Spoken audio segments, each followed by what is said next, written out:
여러분 안녕하십니까? 손에 잡히는 보상 이야기 백주민입니다. 오늘은 방방시설에서 어린 아이들이 방방시설 이게 뛰면서 노는 게 있죠. 놀다가 보면 서로 부닥치거나 서로 이렇게 밀쳐가지고 사고가 나는 경우가 있습니다. 그래서 어린 아이들 뭐 다리나 뭐 손이나 이렇게 골절되는 경우가 있는데 그런 사건 사례들이 굉장히 많이 있습니다. 실제 실무에서도. 그래서 오늘은 과거에 했던 사례들 중에 방방시설 이용하다가 친구들끼리 놀다가 한 친구가 이렇게 밀어가지고 다른 친구가 넘어지면서 옆에 방방시설의 스프링에 다리가 충격당하면서 골절된 사건을 소개하고자 합니다. 제가 다니는 교회 집사님들 아이들이고요. 집사님들이 이제 아이들 데리고 방방시설 가서 놀다가 발생한 사건 사례였습니다. 이 사례를 설명을 좀 드리도록 하겠습니다. 자, 방방놀이시설 어린이, 방방놀이시설을 이용하는 어린이 배상책임 사고, 일배책 청구 사례입니다. 자, 동영상을 좀 보시겠습니다. 자, 이쪽입니다, 이쪽. 애들이 이래 안 많았잖아. 세 명 있었는데. 됐다. 예, 끝났죠? 다시 한번 보겠습니다.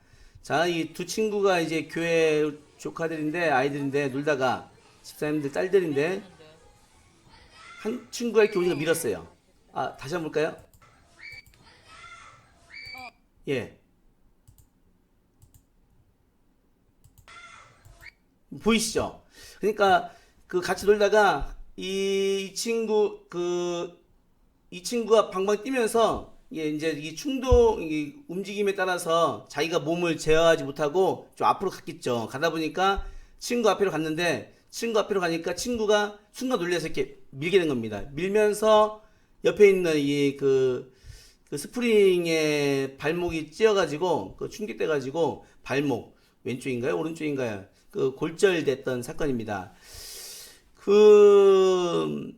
처음에는 아이의 엄마가 집사님이 여기 이 시설 방방시설 놀이시설 업체에다가 얘기를 해서 아이가 다쳤으니 보상해달라라고 얘기를 했던 모양이에요. 그러니까 이 시설 업체에서는 못 해준다. 왜냐하면 민 사람 잘못이지 난 잘못이 없다 해서 보상을 안 해준 거예요.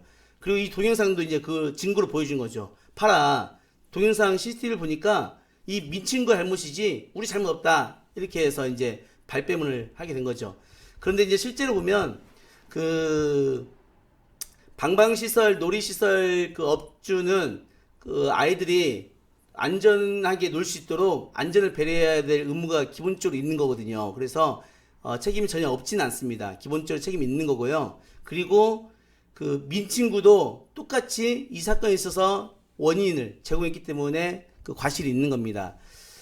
그래서 이제 피해자가 이제 어린이니까 엄마가 대신 이제 보상을 받는 거죠. 이 피해자의 엄마 집사님은 아이의 보상을 위해서 이 놀이시설에다가 보상을 청구하든지 또는 이 민 친구의 보상을 청구하든지 둘 다 가능한 겁니다.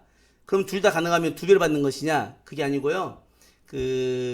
본인의 과실 빼고 양쪽 다 양쪽 다 청구할 수 있는 거거든요. 이것을 공동 불법 행위 책임자라고 합니다. 이 경우에는요, 놀이시설 의 과실이 가령 뭐 30%, 여기 민친구 과실이 뭐 한 50% 쳐봐요, 50%. 그리고 피해자도 같이 놀았으니까 과실 20%라고 친다면 이 피해자 부모가 여기다 30% 청구하고 이 민 친구에다가 50% 청구하고 그렇게 하면 얼마나 복잡하겠어요. 그래서 우리 법원에서는 그렇게 하지 않고 공동불법 행위 책임일 때는 가해자 2명 이상일 때는 누구라도 가해자에게 보상금을 먼저 청구할 수 있도록 강제화되어 있습니다. 그래서 내 과실, 우리 아이의 과실을 뺀, 예를 들어서 과실 20%라면 20% 뺀 80%를 시설업자에다가 청구하든지 또는 민친구 가해자에다 청구하든지 다 가능합니다. 그리고 보상을 먼저 한 가해자는 상대 측 다른 불법행위 책임자에게 서로 구상을 하는 거죠. 이해하시겠죠? 그래서 중요한 것은요, 피해자는 가해자가 그 하나, 둘, 뭐 셋이 있을 때에는 누구라도 만만한 사람, 또 쉽게 보상을 받을 수 있는 사람한테 먼저 보상을 다 받을 수 있는 겁니다. 본인 과실을 제하고. 그래서 누가 더 책임이 있든지 그 따질 필요 없어요. 예를 들어서 이 시설업자가 몇 프로고 민친구의 과실 몇 프로고 이거 따질 필요 없어요. 그냥 내 과실을 제하고 모두 청구할 수 있다라고 기억하시면 될 것 같습니다. 아시겠죠? 그래서 제가 이제 그 교회 집사님이 전화가 왔어요. 우리 아이가 다쳐서 시설업자한테 얘기를 하니까 자기는 책임이 없다고 하면서 동영상을 보여주더라. 그리고는 이러는데 우리 아이 치료비랑 어떻게 해야 됩니까? 라고 전화가 왔어요. 그래서 제가 이걸 살펴보면서 집사님 이 시설업자도 책임 있지만 민친구도 일부 책임이 있는 건데 누구한테 책임 있든 상관없이 피해자는 한쪽을 통해서 먼저 본인 과실 제하고 보상을 먼저 받을 수 있는 겁니다. 그러니 시설업자에게다가 이걸 청구하지 말고 이 민친구에게다가 먼저 보상을 받는 게 좋을 것 같습니다. 라고 했죠. 시설업자는 시설 소유자 배상 책임 보험이라는 게 있기 때문에 그쪽을 할 수 있는 거고요. 없으면 못 하는 거고 있으면 이렇게 할 수 있는 거고요. 민친구에게는 어떻게 보상을 받을 수 있을까요? 같은 교회 사람인데 뭐 교회 사람을 상대로 소송하거나 보상을 받겠다고 하기엔 어렵잖아요. 어떻게 하면 될까요? 우리가 앞서 계속 배운 것처럼 이 민친구 본인 또는 부모가 가입한 일상생활 배상책임보험, 즉 일배책 보험이 있으면 그 일배책으로 피해자 보상이 다 가능합니다. 그래서 이 가해자 민친구의 본인 또는 부모가 가입한 그 실손보험에 일배책 보험이 있으면 그걸로 가능하거든요. 그래서 제가 그 같은 집사님이니까 이 아이 부모님한테 물어봤죠. 혹시 이 아이 실손보험이나 부모님들 실손보험 있으면 한번 검토 한번 해주세요. 라고 하니까 실손보험을 이제 찾아가지고 보내오셨더라고요. 그래서 이 아이의 손해를 이 민친구의 실손보험으로 청구를 하게 된 겁니다. 그러면 이게 시설 소유자 배상 책임 어떻게 합니까? 이 민친구의 일배책에서 보상하고 나면 그 보험회사에서 시설 소유자의 과실만큼 알아서 구상하겠죠. 그건 자기들끼리 알아서 할 문제고 피해자는 관여할 필요가 없어요. 그래서 이 민친구의 과실 몇 프로냐 이런 거 따질 거 없이 내 과실, 같이 놀았으니까 이제 기본 과실에 있는 거니까요. 나의 과실 한 20% 정도 제한 나머지를 다 청구할 수 있다라고 보시면 되겠습니다.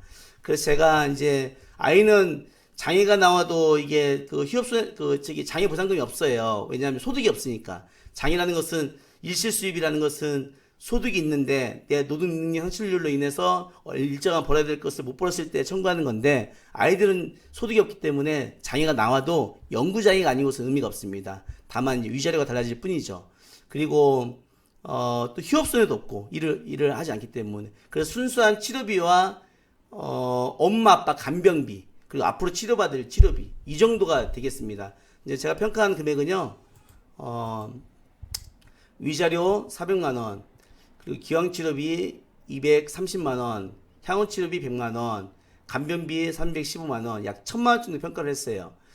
그 위자료 400만 원 평가한 것은 근거가 있어요. 법원에 이제 그런 판례들이 있는데 다음에 또 그 놀이시설 사건 사고 아이들 사건 사고들이 많이 나오거든요. 그때 좀 더 구체적으로 설명하려고 오늘은 간단히만 이렇게 안내를 드렸습니다. 이게 옛날 된 사건이라 이게 그 자료가 많지 않아 가지고 그 강의 자료 준비하는데 다 준비를 찾지 못해서 이 정도만 이렇게 준비를 했습니다. 그래서 최종 보험회사에서 손해배상 절차에 따라서 보정을 통해서 최종 약 800만 원 정도 이렇게 보상이 이루어졌습니다. 아이 치료 잘 받고 그리고 지금은 많이 좋아했습니다. 잘 뛰어다니고 이제 회복돼서 다행히도 또 어린아이다 보니까 좀 빨리 회복되고요. 그래서 이런 사고가 나면 시설 소유자 업자를 상대로 시설 방방 놀이시설 업자 상대로 당신 책임 있는데 왜 안 지냐 싸우고 이렇게 할 거 없어요. 그리고 같이 놀았던 그 친구의 일부 과실인데 이거 보험 처리한다고 그 학생 엄마 아빠나 또 아이가 일신상에 무슨 피해를 보거나 어떤 돈이 들어가거나 그런 거 전혀 없어요. 이 보험은 일배책은 할증도 안 되잖아요. 그래서 접수해주면 그냥 보상 잘 받고 끝나는 거거든요. 그래서 일배책 보험이라는 게 굉장히 좋은 보험이기 때문에 이렇게 시설 소유자 배상 책임과 일배책을 양쪽으로 다 보면서 적절하게 잘 활용하면 좋을 것 같습니다. 여러분들 안전사고 없이 아이들 잘 건강하게 크길 바라고요. 오늘은 좀 빨리 끝나는 것 같은데 저도 이제 아이들 키우다 보니까 애들이 다치거나 그러면 가슴이 덜컥하더라고요. 나 때문에 내가 뭐 잘못해가지고 애들이 아픈 건 아닌가? 내가 다친 건 아닌가? 뭐 그런 생각이 드는 것 같은데, 그 아이들 뭐 건강하게 아프면 안 될 것 같고, 또 그래서 우리 아이들 사건 사고를 대할 때는 저도 이제 부모 같은 마음으로 보상을 최대한 노력해서 하려고 합니다. 손해배상사의 한계도 있겠지만 제가 위치하고 있는 이 자리에서 또 손해배상사로서 피해자들 그 마음을 헤아려 보고 최선을 다해서 노력하는 게 제 역할인 것 같아서 앞으로도 그렇게 열심히 일하려고 합니다. 그래서 오늘은 일베치를 통해서 방방누리시설 피해자 보상 사례를 여러분께 소개해드렸습니다. 오늘 여기까지 하겠습니다. 여러분 감사합니다.